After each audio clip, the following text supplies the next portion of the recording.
Welcome to the Innovation Ecosystem Podcast. We interview remarkable and thought-provoking guests about innovation, leadership, and change in the world of business. Whether you're an executive or an entrepreneur, our objective is to help you and your organisation create an entrepreneurial culture, become more innovative, and better able to respond to change. Each week, we'll deconstruct world-class performance from the arenas of business, academia, science, and sports. Each week, you can expect key insights, fresh perspectives, and proven tools you can use straight away to make you more successful professionally and personally. With your host, Mark Bidwell. Hello, and welcome back to the Innovation Ecosystem. And if this is your first time listening, welcome. My name is Mark Bidwell. My guest today is Dr. Andy-Walshe, who currently leads human performance for Red Bull. And this is a fascinating conversation. When you think about the sort of enormous step change in levels of performance in extreme sports over the years, mountain biking, surfing, snowboarding. I mean, in many respects, these folks are regularly doing things which, 3, 4, 5 years ago were seen by their peers as being fundamentally impossible. And much of this is down to, changes in equipment, but far more is down to the kind of work of people like Andy, who is, really trying to understand how can one raise the bar of performance in extreme sports and in other areas and bring that into, for instance, into the boardroom, into the corporate world. So this is a fascinating conversation. And what you're going to hear from Andy, he's going to talk about, his unique experience with Red Bull, providing support and growth hacks for elite performers such as Felix Baumgartner, and how these approaches can read across directly into business. And he gives, for instance, the example of training a team of research and development scientists in the same way that he trains world-class extreme sports athletes. He also provides insights into simple techniques to create a culture of innovation. And I love this concept of training to fail, in which he trains people to experience the insecurity, the discomfort, that horrible feeling that you have when you realize that you failed. And he calls this stress inoculation. And it's pretty standard in the world of sports, but I've never heard of this kind of training in the corporate world, be it for innovation teams or executives responsible, for example, for new business models. And yet innovation requires failure to make any kind of progress at all. And as a result of that, I think this is something, that we need to think very, very long and hard about. How can we actually train innovation teams? How can we give them stress inoculation? So something to think about there. Final thing that he gets into, which is really of relevance in my mind, is his passion to democratize many of these technologies that are used in the world of sports and to make them available for free to the next generation, as well as getting into his Human 2.0 project. And in many respects, what we're trying to do here on the innovation ecosystem is democratize the tools that either I used in order to drive innovation in my career, and or that I wish I'd had access to. So these tools, these approaches, these insights, which we're making available to you on this podcast series and on the website www.innovationecosystem.com to help you be more effective, more efficient, more innovative, more agile, both personally and professionally. So plenty to think about, and without further ado, here is Dr. Andy-Walshe. So welcome to the show. This is Mark Bidwell of Innovation Ecosystem. With me today is Dr. Andrew Walshe, who's a globally recognized leader and expert in the field of elite human performance. And ultimately, his goal is to hack performance and to help those individuals and groups working on our greatest challenges succeed using the techniques that we've mastered in the elite training environment. And amongst other things, Andy currently leads human performance for Red Bull. And it was in this role that Andy was appointed Performance Director for Red Bull Stratos, leading the performance plan for Felix Baumgartner's record-breaking jump to Earth from the stratosphere in 2012. That's a long intro, but welcome to the show, Andy. Yeah, no, thanks for having me, Mark. Really excited to talk today. Super. So, what do you do at Red Bull? You've got lots of other interests as well, but the 9-to-5 job, what do you do at Red Bull? Red Bull is this sort of, the role here is very unique. It's something that was sort of started as a prototype about almost 10 years ago now. And very simply, it was, wow, we have this extraordinary portfolio of talent across sport and music, culture, the arts.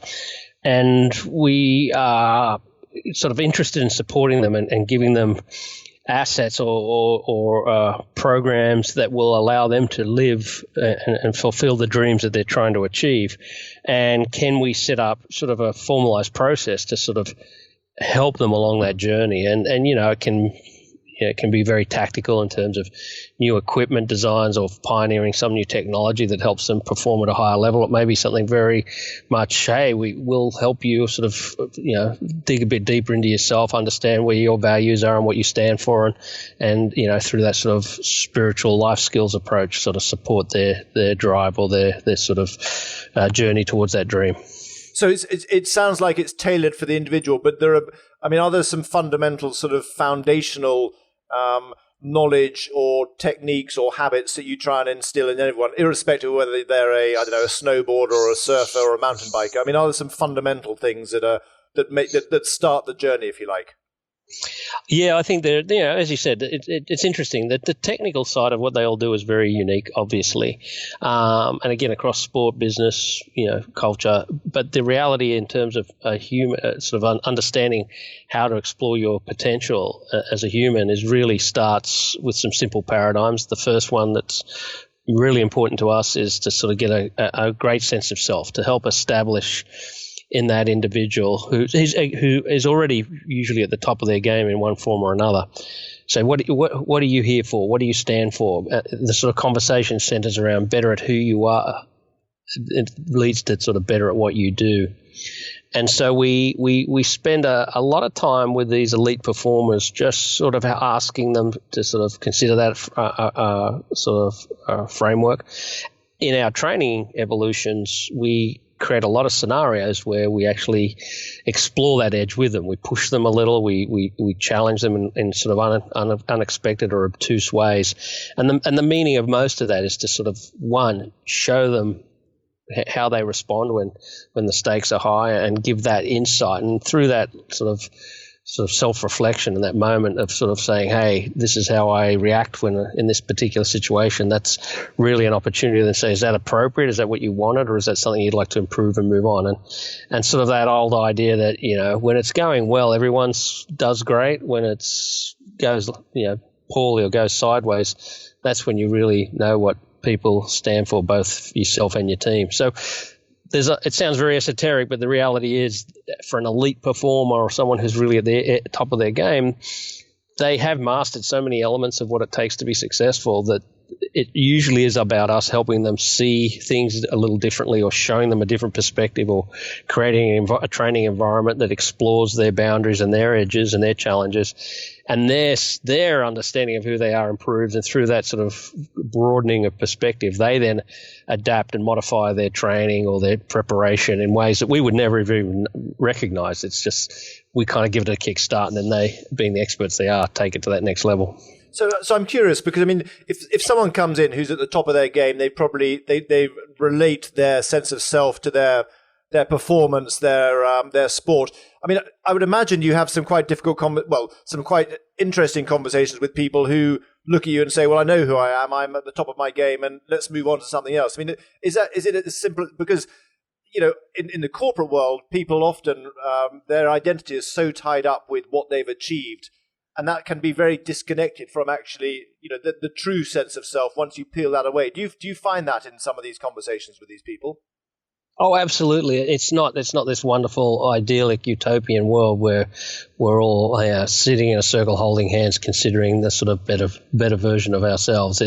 But that idea that if you are deeply connected to what you do, for us becomes challenging in a number of ways. Probably the most obvious is that, yes, it's part of your identity. It's how you are it's been part of who you've been for your entire life, your career.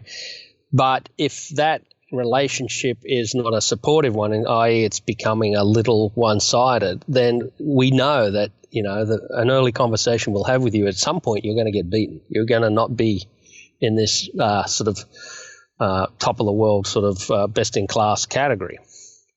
And if you're too tightly connected to that result, and your identity's too tightly wound up in that outcome, when that outcome goes away, then we face potentially some other issues.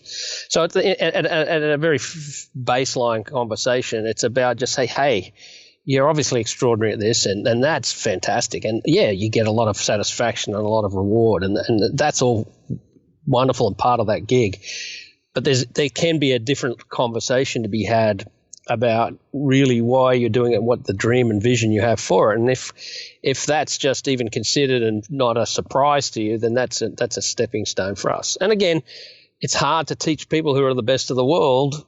How do you come in and say, I'm going to make you better? Because you're talking to the person who's probably redefining that whole category. Yeah. They're doing things that have never been done before to come in and say, well, hang on, this is what you should be doing. That's kind of ridiculous. It's the cart before the horse. So what we have to do is sort of say, look, we've seen all these other high performers use these models and techniques to get to the place that they, where they master their craft. And if we can kind of start with you understanding who you are and get you a good sense of that, whatever it may be, it's not like there's a right or wrong there, but just have that conversation. And that allows us to then say, all right, if you do stand for this is what your value system is, that allows us to bring coaching in a different way. It may allow us to bring in a sort of perspectives differently. And then, of course, there's the real tactical part of it as well, new technologies and just new ideas and innovation in your field, all that stuff. Yeah. But we're really trying to make sure that the person is well grounded at the very, again, just to be an elite performer, you've got to keep the whole thing together. And you've got, if your life skills aren't up to par, and things fall apart off the field, then you're not going to be able to perform on the field. And so that analogy sort of broadens across that framework I've been discussing. And so, I mean, I think one of the most interesting and I suppose real examples, I mean, in the sense of, a lot of people will be aware of it, is the example of the Project Stratos exercise, where I think you took Felix through this process and ultimately asked him to address the question. I mean, how do you want to be remembered? Which I think some of the articles I read talks about that. And I've heard you talking along those lines. Maybe you can just explain. Maybe you can just tell us a little bit about that context, because it's that happened quite close to the jump, didn't it? I mean, there was quite a lot of stuff that led up to it, but it felt like that was a crystallization of his whole sort of self-image, which enabled him then to go on and succeed the way he did. Is that a fair assessment? Yeah, and to be very honest, this is the wonderful part about our sort of industry, is that was something I've learned off coaches years and years before the jump, and it was a phrase that I'd heard in across many elite sports programs, and not just that, it was also some of the military community that we'd been engaged with, and it was this idea for him, as we've talked about, of really resetting the purpose for which he was participating. And to be very honest, it was, yes, Felix had his own challenges, but everybody in that program had challenges in their own way. The support teams, the communication teams, the technology teams, the flight systems teams.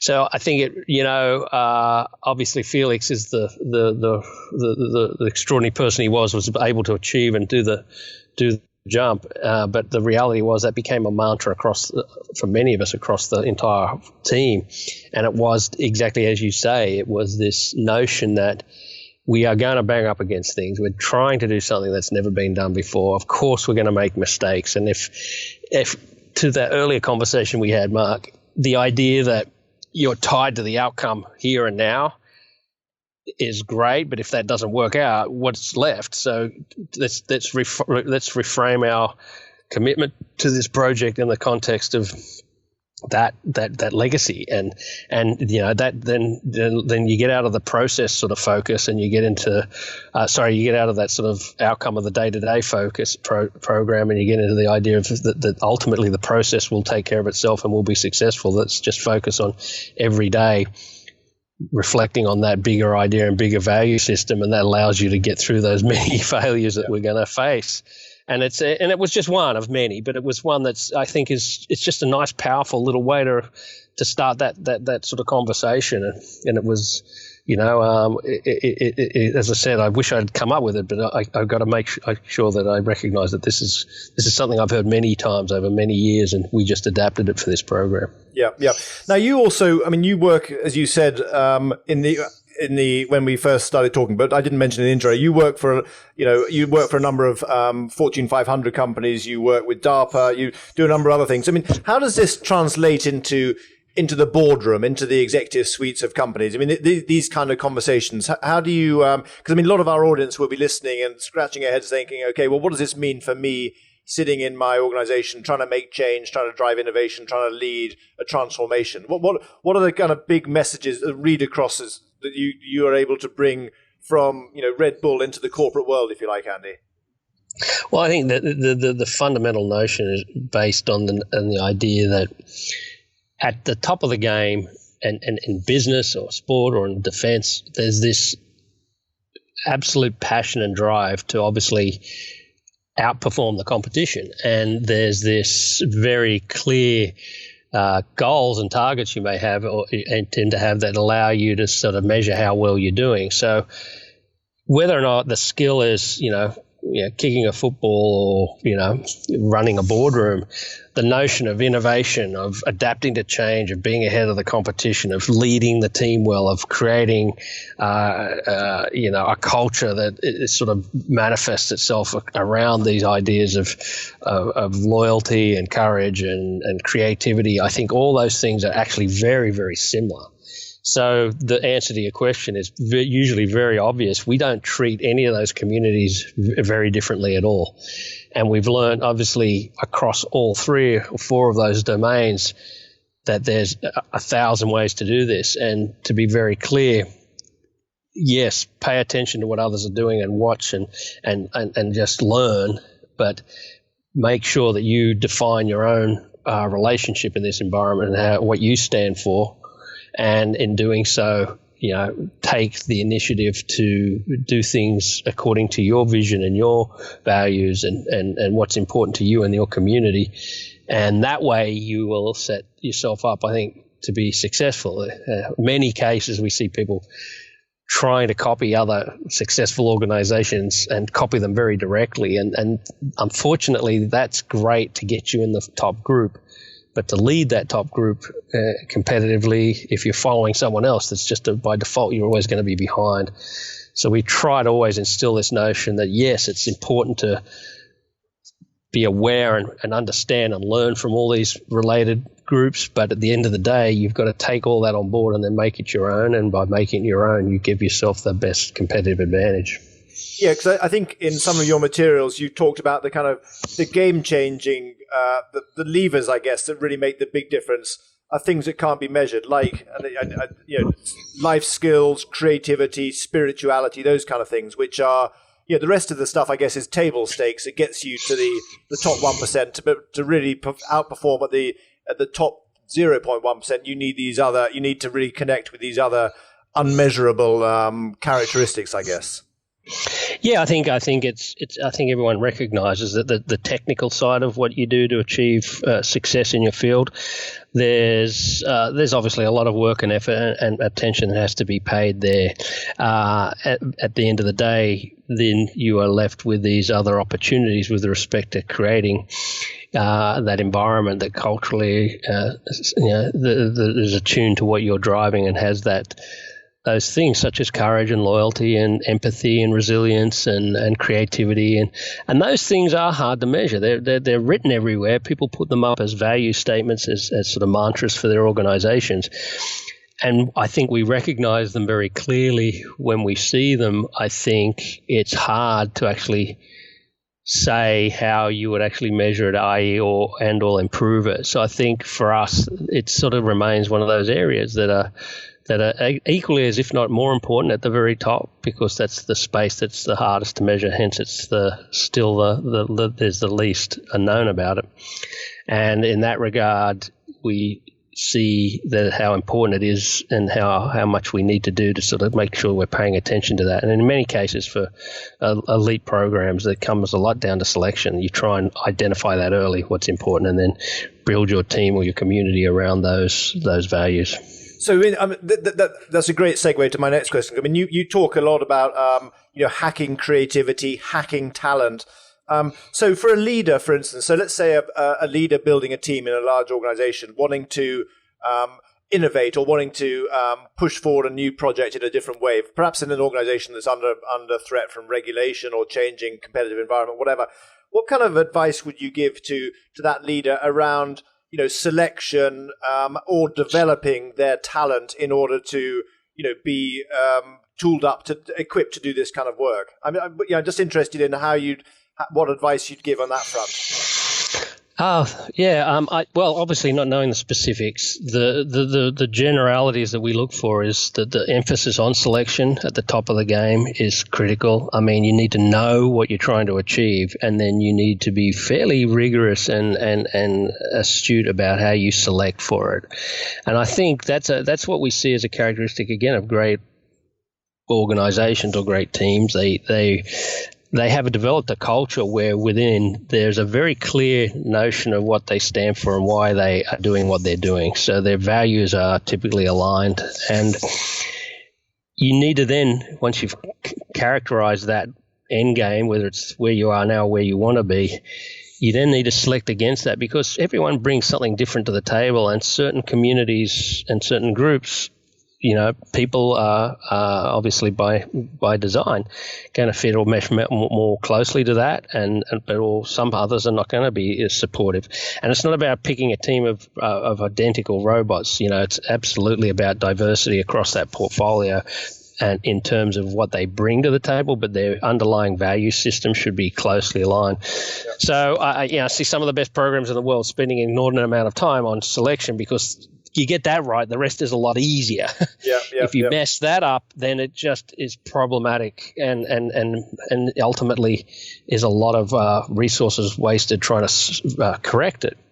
Now, of course, you're never going to get 100% selection, and everybody knows that.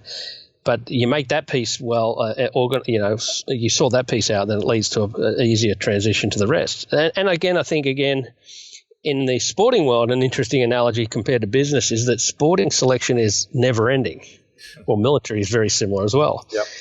When you get into these elite communities, yes, you've earned the right to be there, but you have to keep earning the right to be there. And if you don't perform, very quickly, the sort of people start, looking over and sort of showing you the door. And I see in the business world that there's a tendency for people, once they get there, to be able to stay there, without that ongoing sort of selection sort of criteria. Now, that's a little harsh, but hopefully I'm making a point that I get it. Yep. You get it. If you don't win on the weekend, and you don't win on the next weekend, and you don't win on the weekend after, and you're not performing, then the coach is going to maybe ask you to sit down for a couple of games on the bench. You don't quite see that so often in the sort of other domains, because they're performing all the time. So there's this sort of notion that you sort of, okay, I've just got to get the job done. Mm-hmm. So I think that to me is, and then in terms of the creativity and innovation, if that is an area of where you want to be sort of strong and bring that set of competencies to the organization, then I think once you have those teams aligned on those value structures, you can then start to look at ways in which you challenge them. And fundamentally for us, through the creativity work we've seen, as in most elite programs, the ability for them to take chances and risk and push the edge culturally needs to be supported. And if that's not supported, i.e. they're not allowed to make mistakes, they're not allowed to fail in training, well, whatever relational version of that it is you host, you will very quickly crush that ideation and new sort of innovation piece of the culture. And that's, I think, where a lot of organizations struggle. Yeah. And that's what I get asked a lot. What specifically? How do you create a culture of innovation, or how do you figure out? How do you position failure in the innovation? I mean, what's the specific question, I guess, that you get asked around that subject? Well, both. It's literally, obviously, people nowadays, I think the pace of change, people are clearly identified, and you hear people always say you got to have a fail fast sort of mentality, and I think those two are intrinsically tied, but fundamentally, I think what a lot of the conversation avoids is the true training for failure scenario, where you actually walk people through the process of, being on their edge, getting out of their comfort zone, and when they are, what tools can they lean on to bring themselves back to a sense of stability or control, and also when they do make a mistake, what's that look like in terms of ramifications, and I think you have to pay a lot of attention to that, because it's easy to say, I want you all to fail and take chances. But if the culture and the systems don't support that, it doesn't work. So a lot of the conversations are, how do we train the group to understand that risk-taking and pushing the edge and comfort zone and out of it feel horrible, and you're gonna feel insecure, and there's gonna be this anxiety and tension around that space. Okay, but recognize that that's normal. So let's train to that. Let's do some things that put you in that space so you can kind of get, let's sort of call it stress inoculation is one of the terms you hear. Love it. They get used to being there, but at the same time supported so they're not left hanging out there, because eventually that'll crush them. And you've got to bring them back in. And if they do take a big chance, then how's that celebrated in the organization? Do you celebrate the idea that they took a chance? Do you celebrate which I think is the notion we're looking for? Do you celebrate the fact that they messed up? Yeah, within reason. And do you create space where that's more appropriate than others? So in sport, that's what training's for. Yep. You train above and beyond and push the edge in as many ways as you can to be prepared for whatever the competition throws at you. On game day, you want them to be comfortable if the game gets pushed to that space, but you also want them to have explored it so well that they're comfortable across that portfolio of scenarios they're going to face. And then on game day, you want them to actually, perform at that next level. And because you've trained above and beyond that, you hope that may essentially manifest itself in success. But even then, it doesn't always work. So for the if I understand that correctly, is helping execs understand what it will feel like when the inevitable happens, when things don't go according to plan, what their response will be, giving them the inoculation for the inevitable. But then also, I guess there's also another piece around, a pre-mortem, what could go wrong. Let's call it before it becomes our reality, and let's figure out how do we resolve these kind of issues so that there's no shocks there. There's no emotional shocks, and there's also no intellectual shocks, if you like, about the inevitable failures that will come with this kind of work.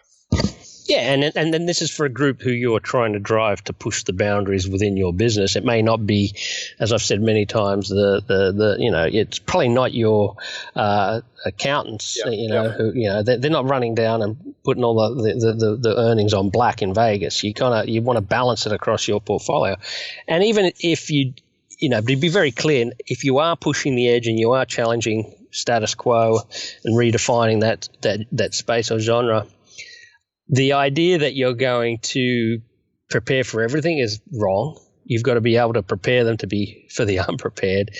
And the idea that if they will get to that point where they feel like things are beyond control, or they're in this state of sort of right on looking over the precipice, if you like, but having done that multiple times beforehand, it's the idea that they are more capable of handling that versus that happening for the first time and the whole thing just reacting in an inappropriate way and that really crushing everybody's sort of drive moving forward. Yeah, and you can't go back to the well for many years. People have long memories in that situation, that's for sure.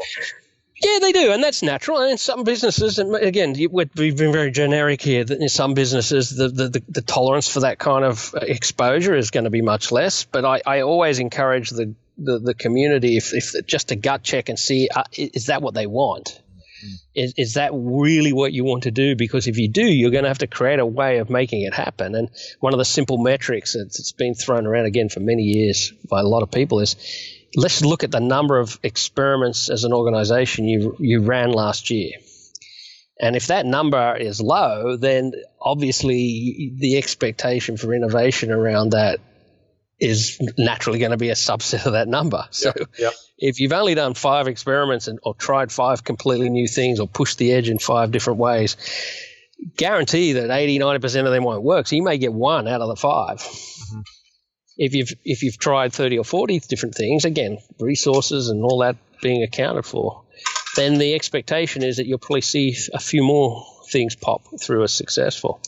I think as a very simple metric, as a sort of check and balance in your organization, just ask that question of the different groups and just see and that will reveal a lot about the culture. And did they do things differently? Did they take on a new way of being in terms of business? Did they push a new idea or innovation through?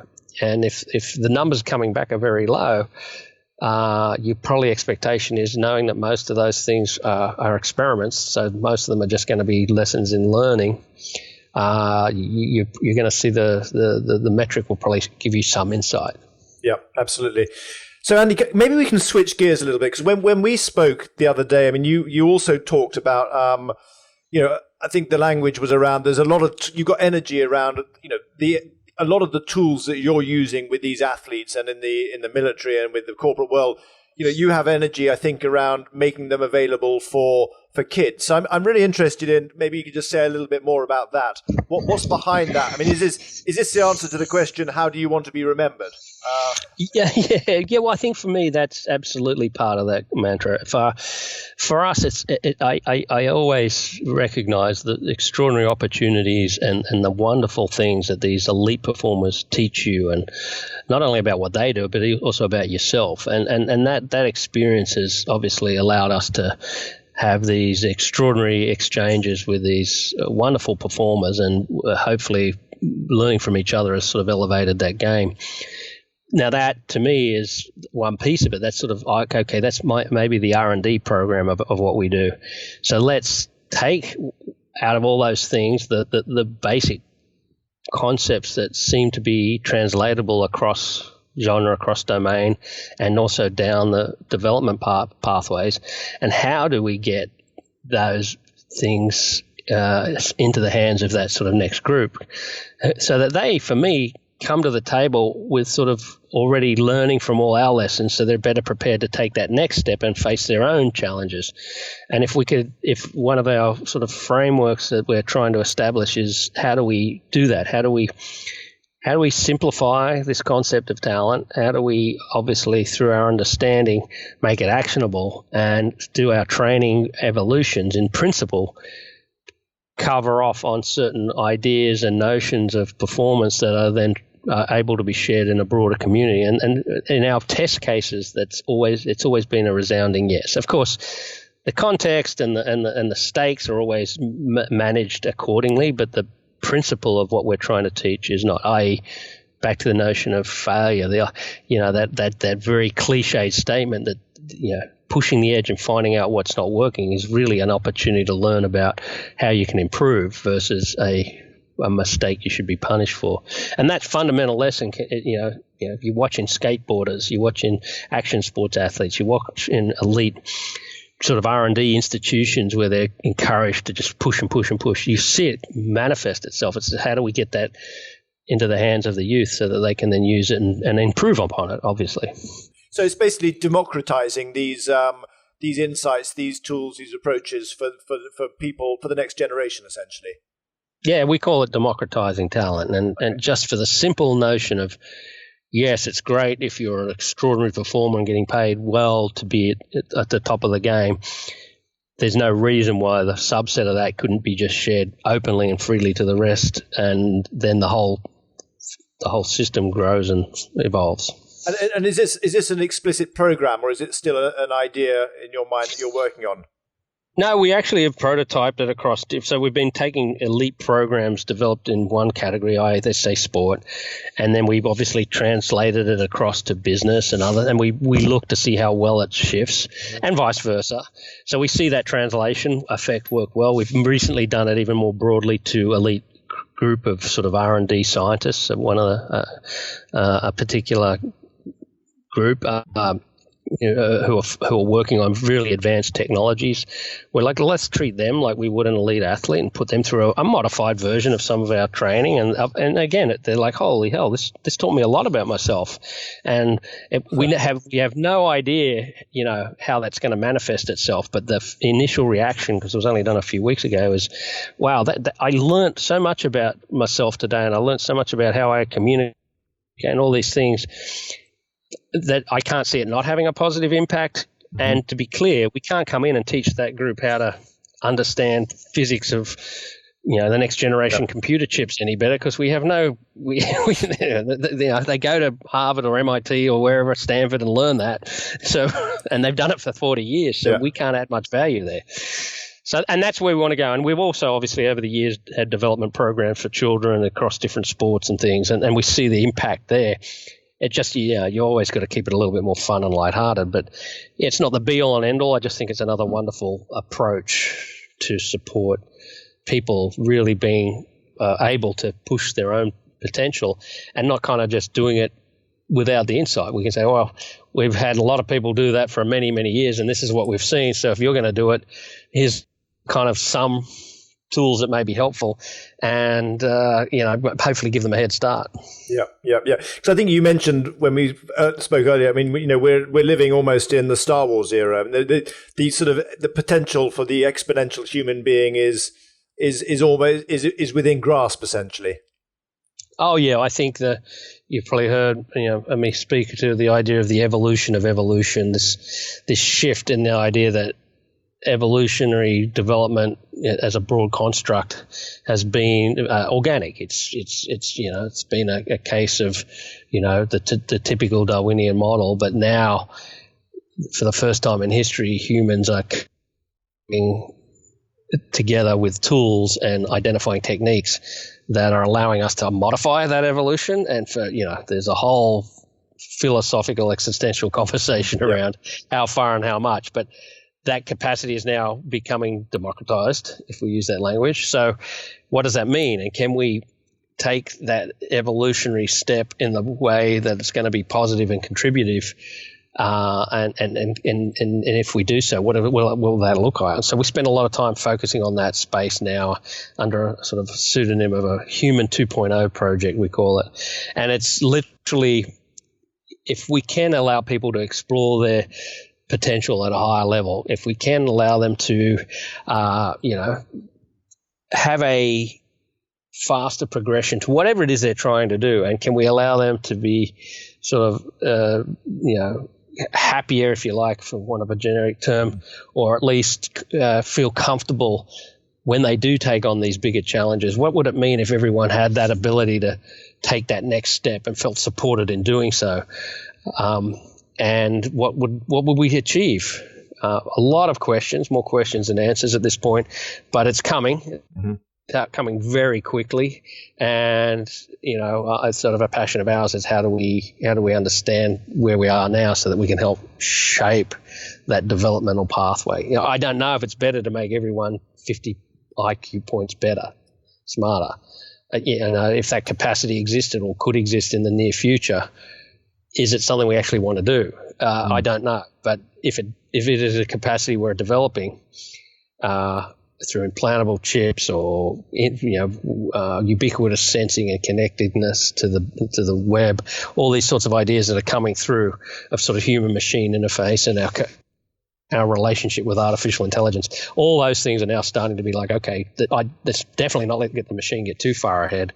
What can we do as a human to develop our capacities more deeply? And I think in that context, our directional sort of ideas are focused on sort of exploring more of your humanity. So back to where we started, empathy, grace, compassion, loyalty, courage, resilience, those characteristics that are truly human, which are going to are an opportunity for us to explore even more deeply if, say, the machine is taking over a lot of the mundane and more, generic tasks. Yep.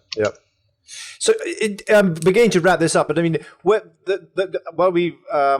while we're on that subject, I mean, what resources, where can people get in touch with you, and where can people get more background on some of these programs? And I'd love to show them in the show notes, but maybe there are a couple of places, where can people find out more about this kind of these kind of projects, to the extent they're still open?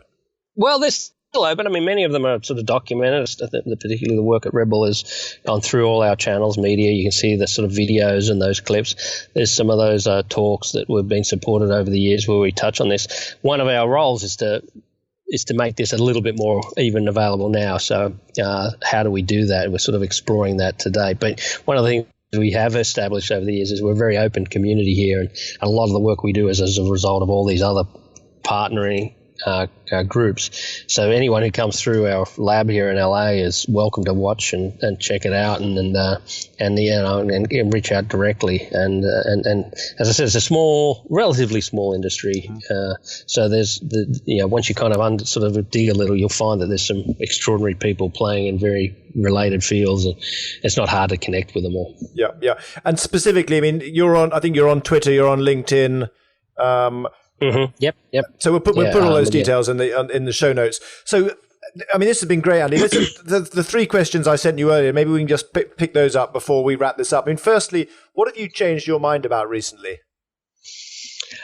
That's a great question, obviously. I think changing my mind recently, as I've, let's pick a very, in many ways, controversial topic. I was, in some of the early conversations in artificial intelligence, and at first I was a little bit more on the conservative side, where I was like, look, I think we need to be very cautious about how this evolves and what it does. And then I realized that this sort of it is going to be completely ubiquitous in the future. It's going to be in the fridge. It's going to be in the toaster, at some level, the home, and all these things. So I was like, all right, this sort of genie's out of the bottle, so to speak. How do we sort of look at that narrative now and embrace it? It's going to come very quickly. By no means leave it completely unconstrained, but also what does it mean for us? What does it mean for the human in this equation? Can we use this as an opportunity, as I said before, to think about the human element and what all that means and what it means to be human? And can this sort of tsunami of technology that around this topic and many others, can we in the face of that, can we use that as an opportunity to explore our humanity? So that was for me a very significant shift. And I wouldn't say completely changed my mind, but I just see, that you better be in the conversation rather than opposing the conversation, so to speak. Yep, absolutely. Second question, I mean, what do you do to remain creative and innovative? For me, that's really the luck of the sort of role I've found myself in, is that I just get to see throughout the different projects we face or the different communities, these extraordinary individuals that are supporting these projects. And whether it's the university system or the government system, defense, or it's the sporting system, there's these amazing people across these domains that are really pushing the edge. And for me, just being connected to that community, and they just drop in and say, hey, guess what I'm working on? And we've had this extraordinary response to us being a very open source platform where you give to get kind of model, and we share everything. And what we've seen is people now actively come to us to share their work because they get something. And through that process of open sort of sourcing and sharing model, we've found that the sort of the sparks of ideas are just flowing through, in fact, probably to beyond our capacity. Yeah. And I think that really is the essence of how I now am able to sort of see a very diverse perspective across many fields because of this brilliant community of individuals that support us. Yeah, wonderful. Compelling. Well, I have to, next time I'm in LA, I'll look you up. The final question. Yeah. To what do you attribute your success in life? I mean, do you have any specific skills or habits or mindsets that you've mastered that have really made a big impact, do you think, Andy? I would, the classic statement, the shoemaker's son has no shoes. I would, I have to attribute a lot of what I've learned and been successful at it, the lessons I've picked up from all these amazing people. I really, to be honest, I was open early. I think if I think about outside of the technical sort of learnings and competencies, I was very open to new ideas and experiences. And the job I originally got in the US as a performance director for the Olympic ski and snowboard program was a direct result of just a trip I took and getting off in Denver, Colorado a few years earlier and picking up a hitchhiker. And it's a long, long story, but I always reflect on that idea that I was just always ready to sort of move or try something different and just in many respects that sort of adventurous sort of idea, I think, allowed me to sort of then meet and and learn from all these extraordinary people. And then that sort of led to the next thing. So I think that competency internally for me is one of the sort of, when I look back and reflect, the things I never trained for, I didn't know I had it. I just found myself at a decision point, and I definitely took a risk, both professionally and, also from just a family perspective. And it has worked out. Yeah. A lot of the time. Yeah, sure. We had a previous guest who's got a phrase. I mean, he says, "Never leave serendipity to chance," which I think kind of sums it up quite nicely, actually. Yeah, far more eloquently than I just bumbled through it, I must say. But yeah, I do. I think if you want to explore your own edges, you've got to be prepared to take a bit of a step. And it's easier said than done, and it's not by any means easy even when you do it. But I just look back and say, wow, that ability to take a chance and on myself, and also be prepared to be open and look beyond my field very clearly for inspiration has really allowed us to learn a lot and then apply that in ways that were very unexpected to us. Wonderful. So Andy, I mean, it's been great having you on the show. I'm really pleased that we managed to finally connect, and I'm sure our audience, will take a lot out of this, because I think there's some fantastic read across from what the kind of work you do into the kind of work that a lot of our audience are doing. So many thanks for your time, and have a great day. Yeah, well, thank you very much, and I hope something that we've learned has some value, and vice versa. We're very open to people coming by and learning from them. So it's a win-win. Great. Thanks very much. Cheers. Thanks, guys. Bye. So as I listened to that again, lots in there. A few other takeaways for me. This idea of copying others, modeling, will get you a long way. It'll get you very close to the top of your game. But in order to really dominate your what's the word? Your craft, if you like, it requires a level of self-reflection, self-awareness, understanding yourself and what you stand for, because that really does create true competitive advantage. Secondly, this concept of evolution, and Andy highlighting a disruptive shift where humans are now acting together with technological tools to identify approaches that allow us to modify evolution. And finally, Andy's echoes previous guests around how he considers being open to different people, communities, industries and experiences as being vital to his own success, and how he remains innovative, creative, and an elite performer himself. So again, I came into this, trying to understand how is it that these extreme sports people are able to continually raise the bar and continually sort of blow through previous standards that their peers thought were almost unassailable. And Andy, leading human performance for Red Bull, is uniquely qualified to understand how that happens, and also to begin to bring some insights into the boardroom. And what does this mean for us as individuals working in the corporate world, trying to help organizations survive and thrive in this age of increasing disruption, changes in the marketplace, changes in regulation, as our growth engine starts spluttering. Plenty in here that can be brought directly into the boardroom, or into the executive suite, or into your project team rooms, to begin to accelerate some of these really important activities that I know many of you are working on. So without further ado, please leave your any feedback on our website, www.innovationecosystem.com. And until next week, have a great week.